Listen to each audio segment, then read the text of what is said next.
ಲೋಕ ಸಮರದಲ್ಲಿ ಎನ್ಡಿಎಗೆ ಹ್ಯಾಟ್ರಿಕ್ ಗೆಲುವು ಸಿಕ್ಕಿದೆ. ಮಹಾ ಫಲಿತಾಂಶದಲ್ಲಿ ಬಿಜೆಪಿಗೆ ಸರಳ ಬಹುಮತ ಸಿಕ್ಕಿದೆ.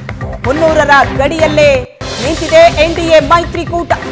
ಬಹಳ ದೊಡ್ಡ ನಿರೀಕ್ಷೆ ಇತ್ತು. ನಿರೀಕ್ಷೆಯಷ್ಟು ಫಲಿತಾಂಶ ಬರದೇ ಇದ್ರೂ ಕೂಡ ಸರಳ ಬಹುಮತವಂತೂ ಎನ್ಡಿಎಗೆ ಸಿಕ್ಕಿದೆ. ಹ್ಯಾಟ್ರಿಕ್ ಗೆಲುವು ಇದು.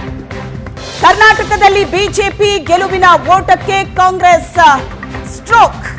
ಈ ಬಾರಿ 9 ಕ್ಷೇತ್ರಗಳಲ್ಲಿ ಗೆದ್ದು ಬೀಗಿದೆ ಕೈಪಡೆ. 17 ಕ್ಷೇತ್ರಗಳಲ್ಲಿ ಬಿಜೆಪಿ, 2 ಕಡೆ ಜೆಡಿಎಸ್ ಭರ್ಜರಿ ಗೆಲುವನ್ನ ಸಾಧಿಸಿದೆ. 28 ಕ್ಷೇತ್ರಗಳಲ್ಲಿ 17ರಲ್ಲಿ ಬಿಜೆಪಿ ಗೆದ್ದಿದೆ.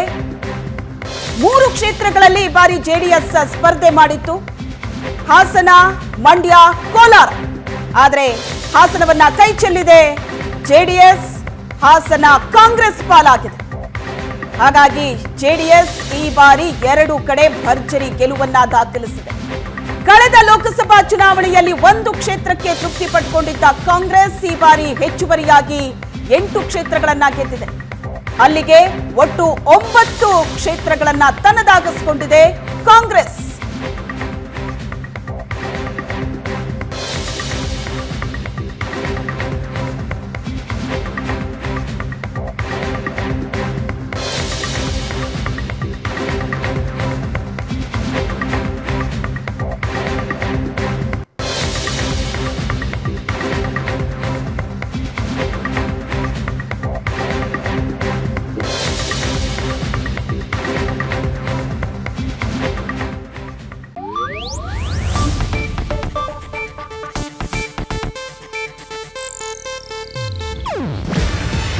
ಇದು ಏಷ್ಯಾನೆಟ್ ನ್ಯೂಸ್ ನೆಟ್ವರ್ಕ್ ಪ್ರಸ್ತುತಿ.